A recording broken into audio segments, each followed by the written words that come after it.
آپ سب دوستوں کی خدمت میں سلام اور آداب۔ آج کے بعد کچھ ویلاگس میں ہم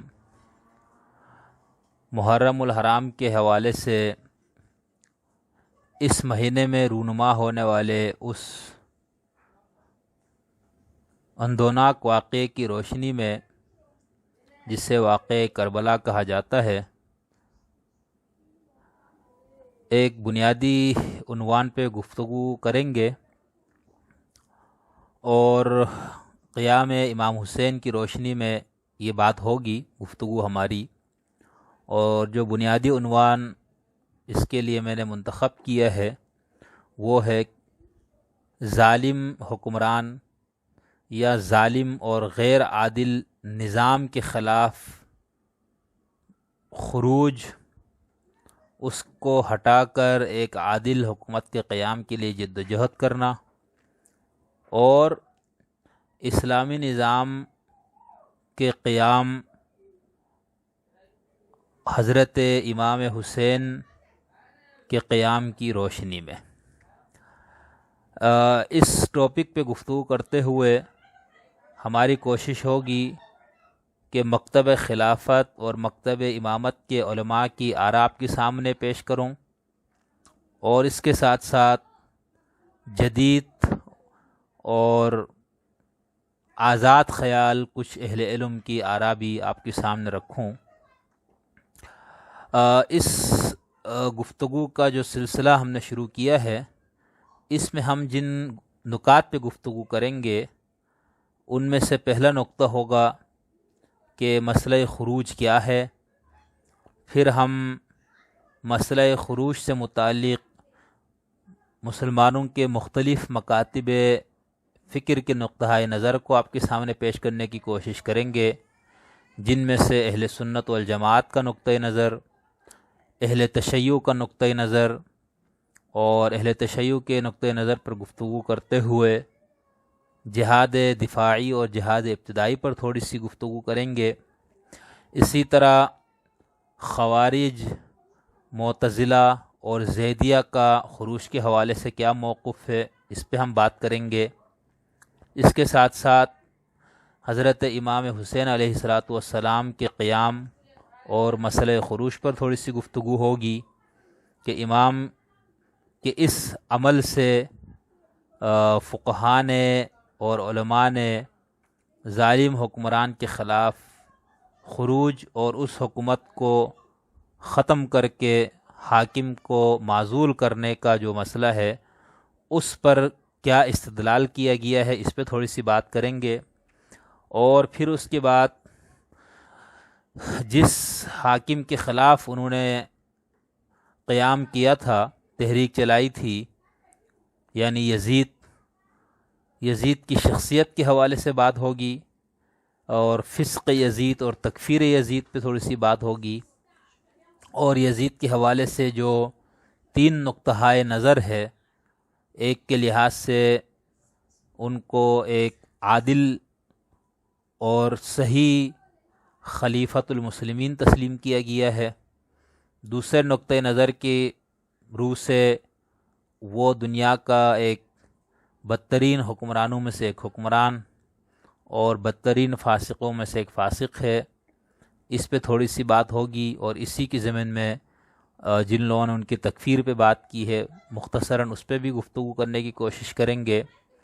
اور تیسرا نقطہ نظر جس کو ان دونوں کے درمیان کا نقطہ نظر کہا جا سکتا ہے، اس پہ بھی تھوڑی سی بات کریں گے۔ اسی طرح شہادت امام حسین کے اسباب و علل پہ ہم تھوڑی سی گفتگو کریں گے کہ اس حوالے سے مختلف ماہرین نے، علماء نے کیا بات کی ہے۔ اور پھر خروج حسین سے ظالم حکمرانوں کے خلاف خروج کا اثبات، اور پھر ہم تفصیل سے امام حسین کے جو قیام سے یہ جو استدلال کیا جاتا ہے، اور گزشتہ کچھ سالوں سے خاص طور پر اس پہ بہت زیادہ کام کیا گیا ہے کہ ان کا جو قیام ہے، ان کا جو یزید کے خلاف اٹھ کھڑا ہونا ہے، یہ اس بات کے لیے بھی دلیل بنتی ہے یا لوگ بناتے ہیں کہ اسلامی نظام کے قیام یا اسلامی ریاست کے قیام کے لیے ہر ممکن اقدام کرنا، تو اس پہ بھی بات کریں گے۔ اور پھر ہم خود امام حسین کا جو اہداف کے حوالے سے جو مختلف نکات یا مختلف نقطۂ نظر ہے اس پہ بات کریں گے۔ تو ان چند موضوعات پہ ہم گفتگو کرنے کی کوشش کریں گے۔ کچھ ویلاگس کے اندر میں نے بنیادی نکات یا بنیادی موضوعات آپ کے سامنے رکھ دیے ہیں۔ اگر آپ احباب کو اس طرح کے موضوعات سے دلچسپی ہے تو آپ ضرور اس کو سنیں، اپنی آراء سے ہمیں مستفید بھی فرمائیں، اپنے دوست احباب اور جن کو اس طرح کے موضوعات سے جن حضرات کو دلچسپی ہے ان کو شیئر بھی کیجئے۔ تنقیدی آراء کا خیر مقدم کیا جائے گا۔ تو اس لیے میں نے آپ کے سامنے پہلے سے یہ بنیادی موضوعات بیان کر دیے ہیں۔ تمہیدی طور پر دو چار باتیں میں آپ کے سامنے کرنا چاہتا ہوں۔ سب سے پہلے تو یہ کہ ہمارے ہاں جب ہم امام حسین کے اوپر بات کرتے ہیں تو دو بڑے جو مسلمانوں کے مکاتب فکر ہے ان دونوں کا بنیادی موقف کا ذہن نشین رکھنا ضروری ہے۔ یعنی اہل سنت کے ہاں حضرت امام حسین علیہ السلام کو دو فضیلت حاصل ہے۔ ایک تو صحابیت کا شرف، جس کی وجہ سے اہل سنت کے ہاں جو اصول ہے تمام صحابہ عادل ہے، اور دوسرا ان کا اہل بیت سے ہونا۔ تو اہل سنت کا جو تصور صحابی ہے یا تصور صحابیت جو ہے ان کا، اس کے اندر صحابی معصوم نہیں ہوتا۔ صحابی سے غلطی بھی ہو سکتی ہے، گناہ کا ارتکاب بھی ہو سکتا ہے، اور خطأ اجتہادی بھی ممکن ہے، اور گناہوں کے سرزد ہونے کے باوجود ان کی عدالت مجروح نہیں ہوتی۔ جبکہ اہل تشیع کا امام حسین علیہ السلام کے حوالے سے جو بنیادی ان کا عقیدہ ہے وہ عقیدہ امامت ہے، اور اس کی دو بنیادی جو رکن ہے، ایک تو امام جو ہے وہ منصوص من اللہ ہوتا ہے، یعنی اس کو خدا کی طرف سے اس کے اوپر نص موجود ہوتی ہے جس سے وہ امام بنتا ہے، اور دوسرا معصوم ہوتا ہے، یعنی ان سے خطأ اجتہادی یا بشری لغزشیں اور اس قسم کے گناہوں کا صدور ان سے ممکن نہیں۔ جس طرح نبی معصوم ہوتا ہے اس طرح امام بھی معصوم ہوتا ہے۔ تو ایک تو اس کو پیش نظر رکھنا ضروری ہے، اور دونوں اپنے اپنے زاویہ نگاہ سے اس عظیم شخصیت پر دونوں مسالک نے جو گفتگو کی ہے اس میں کسی کو توہین کا مرتکب قرار دے دینا، کسی کو گستاخ قرار دے دینا، یہ علم کی دنیا میں یہ چیزیں نہیں چلتی۔ کیونکہ اگر ایک اہل سنت کا سے تعلق رکھنے والا یا ایک آزاد خیال مسلم مفکر اگر کسی کام کو امام حسین کی غلطی یا ان کی خطأ اجتہادی قرار دے تو یہ ان کا جو تصور صحابی ہے اس کی روح سے ٹھیک ہے، لیکن اگر کوئی شیعہ یہ بات کرے تو یہ بات درست نہیں ہوگی۔ تو اس لیے اس طرح کے موضوعات کے اوپر ہو سکتے کچھ اس قسم کی گفتگو بھی آئے۔ دوسرا، مسلمانوں کے ہاں خاص طور پر گزشتہ 100-150 سال سے جو ایک انقلابی اسلام کا تصور ابھرا ہے، اور شیعہ دنیا میں گزشتہ کوئی 40-50 سال یا 60 سال کا عرصہ گزرا ہے جو وہاں پر یہ فکر ان کے ہاں پہنچی، اور وہاں پر شد و مت سے اس پہ کام کیا گیا، اور پھر حالات نے سازگار ہونے کی وجہ سے ایران میں ایک انقلاب بھی آیا جس کو یہ لوگ اسلامی انقلاب کہتے ہیں۔ اور شروع میں تو ان کو لگا کہ ہم اسلامی انقلاب لا رہے ہیں، لیکن بعد میں ان کو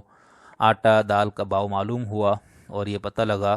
گزشتہ اتنے سال گزرنے کے باوجود بھی ان کا یہ دعویٰ نہیں ہے کہ وہاں پر اس نوع کا اسلامی نظام منافذ ہے جس کا ان کا دعویٰ تھا۔ جس طرح آپ کے ہاں کا عمران خان ریاست مدینہ کا نعرہ بلند کرتا ہے،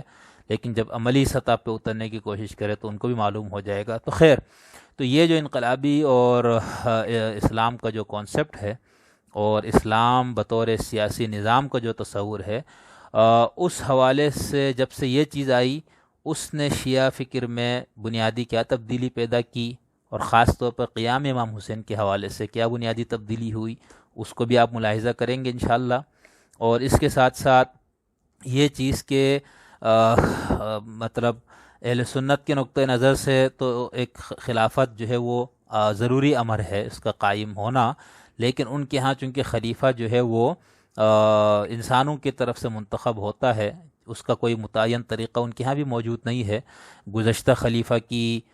وصیت سے بھی اس کا انتخاب ہو سکتا ہے، شورا کے ذریعے بھی ہو سکتا ہے، اور اسی طرح جو ہے وہ اگر کوئی شخص زبردستی حکمران بن جائے تو ان کے ہاں وہ بھی پھر تسلیم شدہ ہے۔ لیکن شیعوں کے ہاں نقطہ نظر تھوڑا سا دوسرا ہے، ان کے ہاں تو یہ منصب تو امام معصوم کا ہے، لیکن امام معصوم کا دور بھی غیبت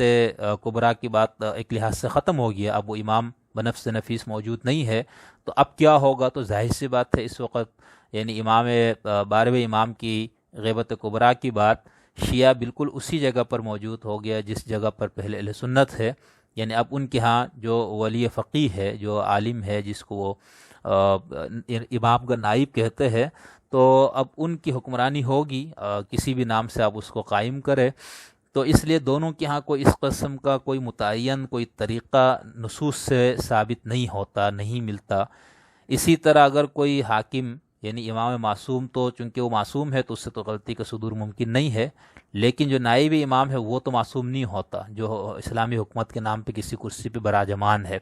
اسی طرح اہل سنت کے ہاں حضور کے بعد کوئی بھی خلیفہ ہو سکتا ہے، جو بعد میں شرائط خلیفہ پہ پورا نہ اترے تو اس کے بعد پھر اس کو معزول کس طرح سے کرنا ہے، تو اس حوالے سے بھی کوئی واضح ہدایات موجود نہیں ہے، جس کی وجہ سے اہل علم کا شدید اختلاف ہے۔ تو ہم اس طرح کے کچھ بنیادی چیزیں انشاءاللہ آپ کے سامنے لائیں گے، آپ ہماری اگلی ویلاگ کا انتظار کریں، پھر انشاءاللہ آپ سے ملاقات ہوتی ہے۔